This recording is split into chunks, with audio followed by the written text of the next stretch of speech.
You ever think you know someone inside out, their habits, their flaws, even their darkest secrets, only to find out you never really knew them at all? That's exactly what happened to me, and what I'm about to tell you is something that tore my world apart but also reshaped me into someone stronger, someone I never thought I could become.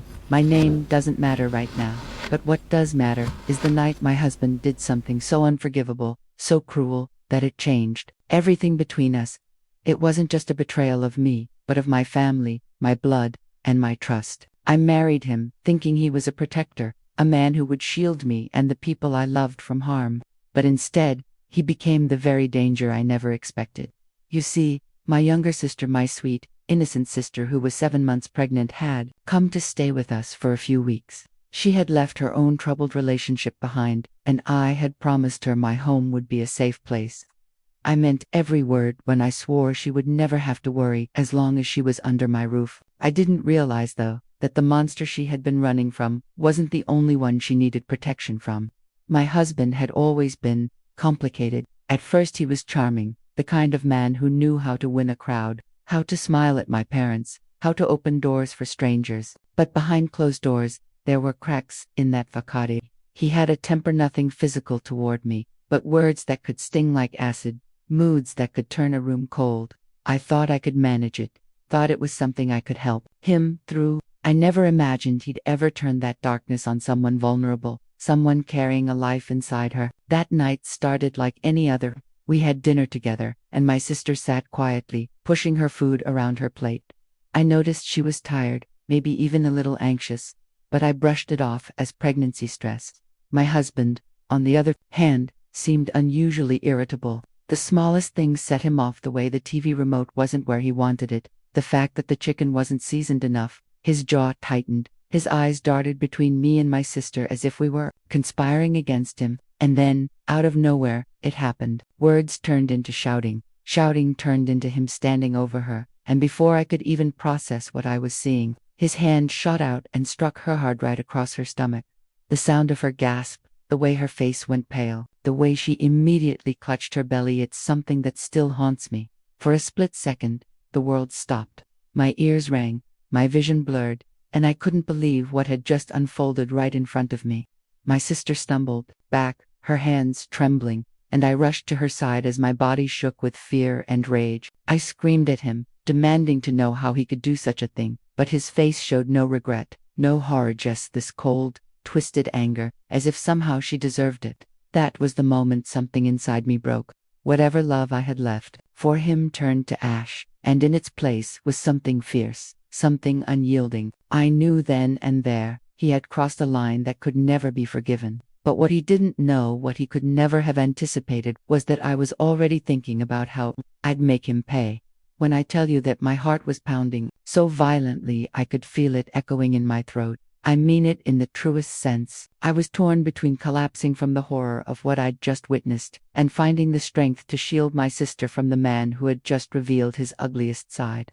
My sister's eyes were wide, filled with tears, her hands trembling over her stomach, whispering prayers under her breath that her baby would be okay. And in that moment, everything else faded away. The marriage I thought I had, the promises he'd once made to me, even the picture of the life we had built together. All I could focus on was her safety and the boiling rage building inside me. I remember clutching her shoulders and pulling her toward me, my voice shaking as I said, "Don't worry, I've got you. I'll never let him hurt you again." She nodded weakly, but her body language screamed fear, the kind of fear that sinks into your bones and doesn't let go. My husband, on the other hand, stood there, glaring, his fists still clenched, his chest rising and falling like a bull that had just charged. He tried to justify it, his voice sharp and unapologetic. "She disrespected me. She needed to be put in her place." Hearing those words come from his mouth was like being stabbed in the chest. This wasn't a slip of anger or a drunken mistake. This was a man who believed his violence was somehow acceptable. I stared at him, my tears burning hot against my cheeks. And I realized right then that the man I thought I married no longer existed, or maybe he had never existed at all, and I had just been blind. The hours after that incident felt like a blur, but also like an eternity. I rushed my sister to the hospital, ignoring his shouts behind me as I grabbed the car keys.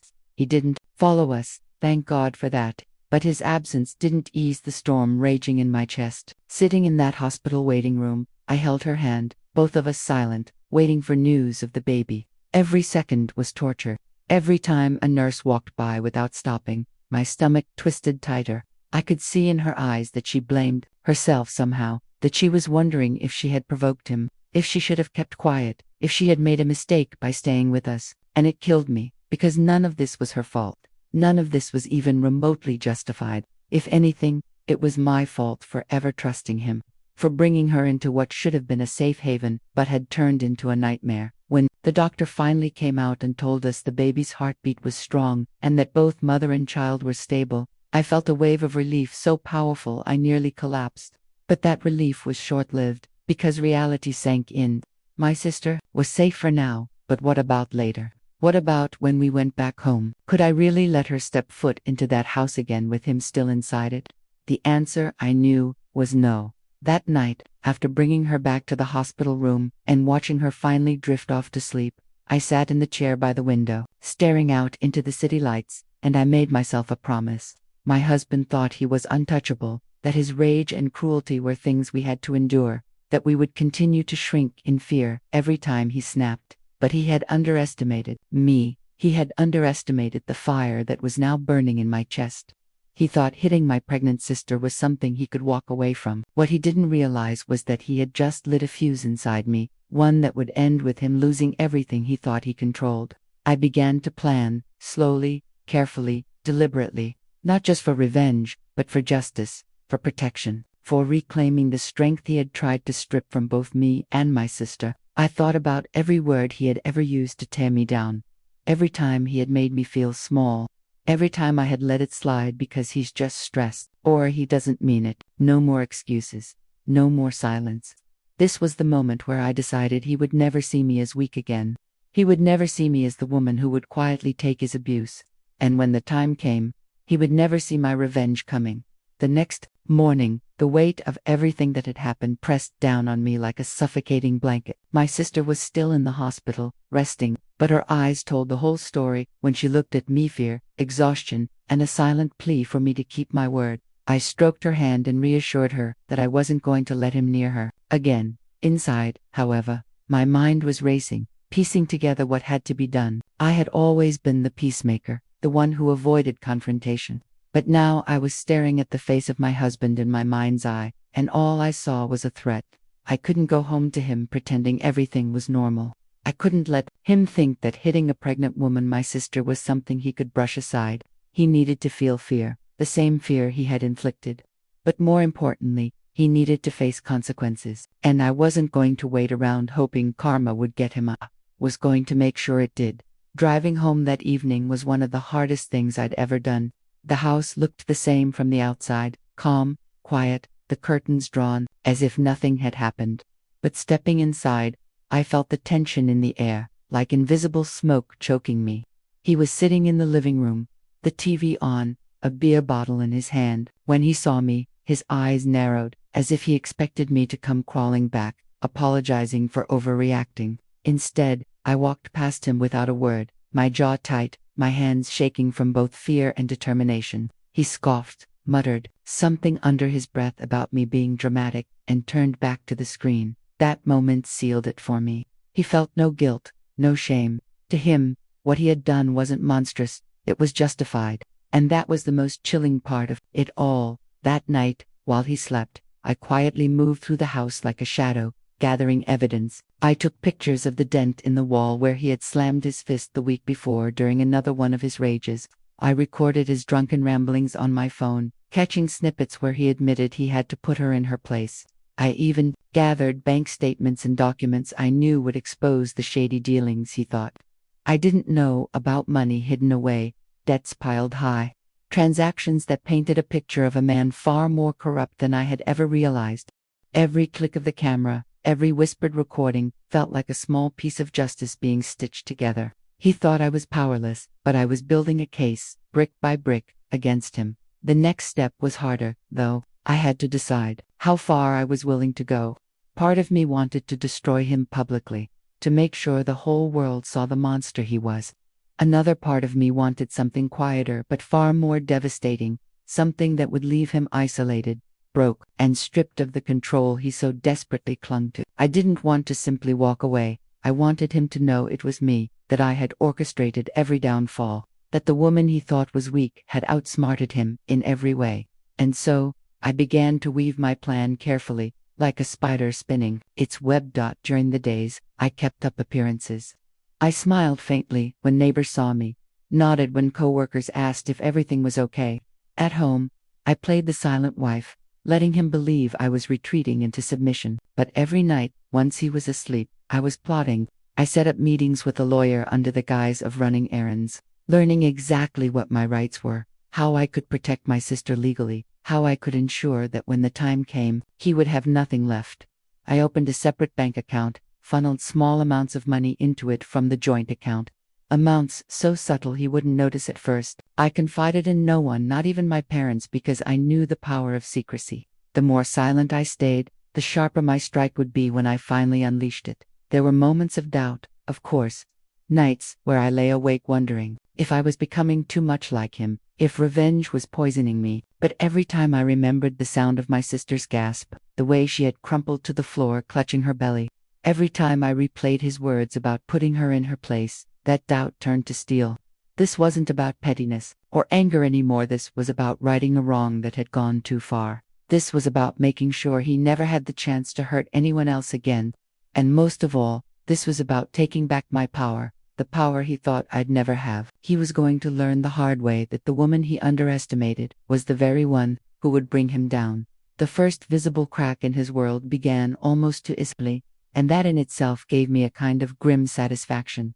I remember sitting across from him at breakfast one morning, the smell of coffee filling the kitchen, his usual scowl plastered across his face as he scrolled through his phone. I watched him silently, spooning sugar into my cup, pretending everything was fine. Inside, though, I was smiling, because earlier that week I had already set the gears in motion. He had no idea that his job was about to call him in for a meeting that would expose some of those shady financial moves I had gathered proof of. I had sent the documents anonymously, of course, but with enough clarity that his employers couldn't ignore them. By the time he stormed into the office that day, the whispers had already started. I knew because one of my old friends worked in the same building and texted me later. "Your husband looks like he's about to explode. Something big must be going on." My hands shook reading that message, but not from fear, from exhilaration. Step one was working, and he didn't even suspect me. That night he came home furious, slamming the door so hard the walls rattled. He barked about how people were jealous of him and how someone was trying to sabotage his career. He paced the living room like a caged animal, ranting and swearing, while I sat quietly on the couch, pretending to be sympathetic. "Maybe it's just a misunderstanding," I offered softly, knowing full well it wasn't. He shot me a glare, one that once would have made me shrink back, but now only fueled my resolve. He went to bed angry, and I stayed awake again, scrolling through my notes, tightening every piece of the plan. I wasn't just going to hit him once and walk away. I was going to dismantle him piece by piece, until he realized there was nothing left. Meanwhile, my sister remained with our parents, too afraid to come back.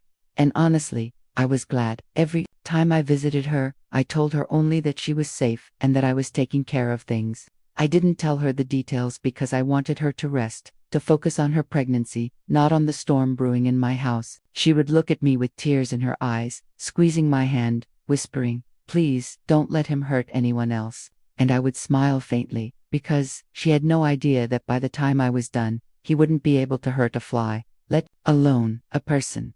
The next blow came when the bank froze one of his accounts.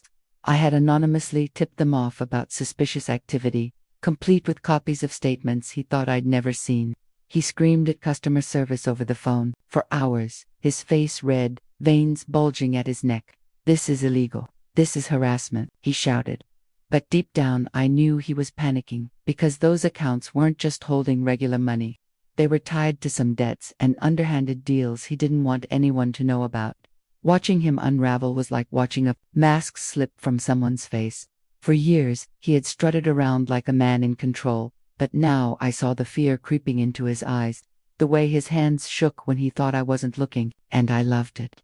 Every crack in his facade was proof that my revenge was working, of course. I couldn't just focus on his finances. I needed to get inside his head to make him question his own reality. So I started small. I moved his keys from the counter to the drawer, his phone charger from the bedroom to the living room. At first, he thought nothing of it, just muttering under his breath. But then, I escalated. I deleted a few of his saved contacts, making it look like his phone was glitching. I accidentally erased some of his recordings and emails when I had access to his laptop. Soon he was muttering constantly, snapping that technology was out to get him, that someone was messing with his life. I would tilt my head, pretending to be concerned, saying, maybe you just need rest. And the more he doubted himself, the less control he had over his temper. He began to spiral, snapping at coworkers, losing focus at meetings, picking fights with anyone who dared to look at him the wrong way. And while he was busy falling apart, I was quietly pulling the strings. But revenge isn't just about breaking a person down. It's about timing. I knew if I pushed too hard, too fast, he'd catch on. So I let the chaos simmer, making sure he felt just enough control to think he could recover. He started drinking more heavily, coming home later, his anger turning to despair. One night, I found him sitting in the dark, head in his hands, muttering about how everything was falling apart, and I sat across from him, sipping my tea, saying softly, I'm sure it's just a rough patch. He didn't notice the faint smile tugging at my lips in the shadows, because this was no rough patch. This was the beginning of his end. And he still had no idea that the person orchestrating it all was the wife sitting right in front of him. The tipping point came faster than even I anticipated, and it was almost poetic the way everything seemed to collapse around him, in perfect sequence. By this time, he had already become a shell of the man he once pretended to be. His confident smirk had been replaced with paranoia. His sharp words had turned into drunken ramblings, and the swagger in his step had withered into a restless shuffle.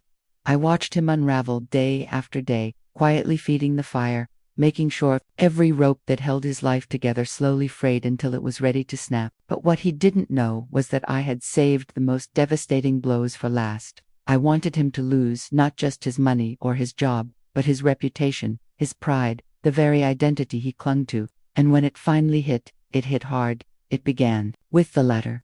He received it one morning in the mail, stamped with official markings from his workplace's legal department. I had made sure the right documents reached the right hands at the right time, exposing his financial misconduct and questionable dealings. I remember sitting across from him at the table as he tore open the envelope, watching his face drain of color as his eyes scanned the pages. He swore under his breath, his hands trembling, and then he slammed the papers down, glaring at me as if somehow I had orchestrated the entire universe against him. They're accusing me of fraud, he balked, veins bulging in his neck. Can you believe this? I feigned shock, leaning forward as though concerned, hiding the satisfaction bubbling inside me. He stormed out of the house, phone in hand, trying to call his colleagues, his boss, anyone who would reassure him that it was all a mistake. But deep down, I could see at the first realization that he was standing on quicksand and sinking fast. Of course, I didn't stop there. I had already prepared the next layer of his downfall, the public exposure. Using a carefully crafted anonymous account, I leaked snippets of his shady deals, recordings of his drunken confessions, and screenshots of his cruel messages online. At first, it was just whispers, small forums, a few social media accounts raising questions, but within days, it spread like wildfire. His name was suddenly trending for all the wrong reasons. Coworkers whispering behind his back, friends avoiding his calls. He tried to defend himself, of course, but the more he shouted about conspiracies, the more foolish he looked. The man, who once thrived on power and control, was now being stripped bare for everyone to see. And the best part, not a single soul suspected me. To the world, I was just his quiet, supportive wife, standing by his side, while in reality, I was the one pulling every string. Then came the moment that I had been waiting for. The confrontation that would make sure he never forgot who had truly brought him to his knees. One evening, he stumbled into the house after a disastrous day at work, his shirt untucked, his eyes bloodshot, muttering about how everyone was out to get him. He slammed his fist against the wall, demanding dinner, demanding silence, demanding the world to bend to his will. But this time, I didn't shrink back. I stood there in the kitchen, calm, steady, looking him straight in the eye. "Do you know why this is happening to you?" I asked softly. He froze, his drunken haze lifting just enough for suspicion to flicker across his face. "What are you talking about?" he snapped. I took a slow step closer, my voice steady, deliberate. "Because you hurt my sister. Because you thought you could put your hands on a pregnant woman and walk away like nothing happened. Because you thought I would stay silent." His jaw dropped, his eyes widening as the realization sank in. For the first time in our marriage, I saw genuine fear flash across his face. He stammered, tried to deny it, tried to twist it back on me. You set me up. You think you can ruin me," he shouted, his voice cracking. I didn't flinch. I leaned in, my words sharp as glass. "I didn't ruin you. You ruined yourself. I just made sure the world saw it." The silence that followed was deafening, broken only by the sound of his shallow breathing. For a moment, I almost pitied him, but then I remembered my sister clutching her stomach, tears streaming down her face, whispering prayers that her baby would survive. The pity evaporated, replaced by a cold clarity. From that night on, the house was no longer his kingdom. He roamed its halls like a ghost, muttering to himself, watching me with suspicion but powerless to stop me. Every call he made ended in disappointment. Every attempt to salvage his career was shut down. Every friend he once boasted about had turned their back on him. And I continued to live my life with a quiet strength, making sure he felt the weight of his actions every single day. But I wasn't done yet. Because the final blow, the one that would strip him of everything he valued, was still waiting in the shadows. And when it came, it would be swift, merciless, and unforgettable. The final act of my plan wasn't about rage anymore. It wasn't even about satisfaction. It was about closure for me, for my sister, for the unborn child he had so callously endangered. I had watched him stumble, unravel, and decay into something barely recognizable. But I knew that as long as he still had breath in his lungs and some fragment of his old pride, he'd keep clinging to the idea that he could rise again. I needed to end that delusion once and for all. And so, with careful precision, I arranged for the last domino to fall. It came in the form of law, cold and merciless, the same way he had been when he struck my sister. With the evidence I had collected, every recording, every document, every confession, I worked with my lawyer to make sure it reached the right authorities. Fraud, assault, financial crimes. He wasn't just a failed husband anymore. He was a criminal waiting to be unmasked. The day they came for him is etched into my memory with crystal clarity. It was early morning, the sun barely stretching over the horizon, when the knock thundered on the door. He stumbled out of bed, disoriented, cursing under his breath, only to be met by officers standing tall, warrants in hand. His face turned white, his bravado evaporating in seconds as they listed the charges. I stood in the hallway, arms crossed, watching the man who had once thought himself untouchable, now reduced to begging. "This is a mistake. I'm being set up. Ask my wife, she'll tell you," he shouted desperately, turning to me with wild eyes. For a heartbeat, the world seemed to pause as he waited for me to defend him, to play the loyal wife role I had mastered for years. But I only met his gaze with an icy calm and said, "I already did." The officers cuffed him, and in that moment, I saw the last spark of his arrogance extinguish. He shouted all the way out the door, his voice cracking, calling me names, calling me a traitor, vowing revenge. But I didn't flinch. I didn't even answer. I closed the door behind him, sealing him out of the life he had destroyed, and felt a weight lift off my chest so suddenly that I almost collapsed with relief. For the first time in years, the house was quiet, not with the suffocating silence of fear, but with the kind of stillness that felt like peace. I walked through each room, touching the walls, the furniture, the life I had rebuilt from ashes, and I knew I had finally won, not because he was gone, but because I had taken back control, because I had kept my promise to protect my sister, to protect her baby, and to protect myself. When I visited my sister that evening, she was sitting on the couch with her swollen belly, smiling faintly as she knitted tiny socks. Her eyes lit up when she saw me, and for the first time in weeks, there was no shadow of fear in her expression. "He won't hurt you again," I told her softly, and she understood without me needing to explain the details. Tears filled her eyes as she hugged me tightly, whispering, "Thank you." And in that moment, I realized that my revenge hadn't just been about destroying him, it had been about rebuilding us, about proving that no matter how broken someone tried to make us, we could rise stronger, fiercer, unshakable, Months passed, and word spread quickly about his downfall. People who once admired him now spoke his name with disgust. His reputation was in ruins, his career unsalvageable, his finances drained by legal battles and debts he could no longer hide. He sat in a cold cell, forgotten by the world, consumed by the consequences of his own cruelty. Meanwhile, my sister gave birth to a healthy baby boy. His cries filling the hospital room with a sound so pure it brought me to tears. I held that tiny life in my arms, marveling at the miracle that had survived despite everything, and I knew that every step of my plan had been worth it.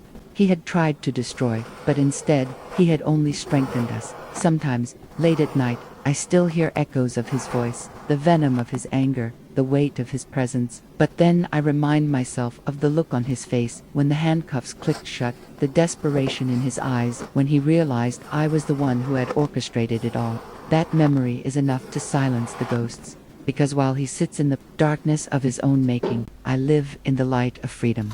My revenge was not loud or chaotic. It was quiet, meticulous, and absolute. And the greatest part of it all, he never saw it coming.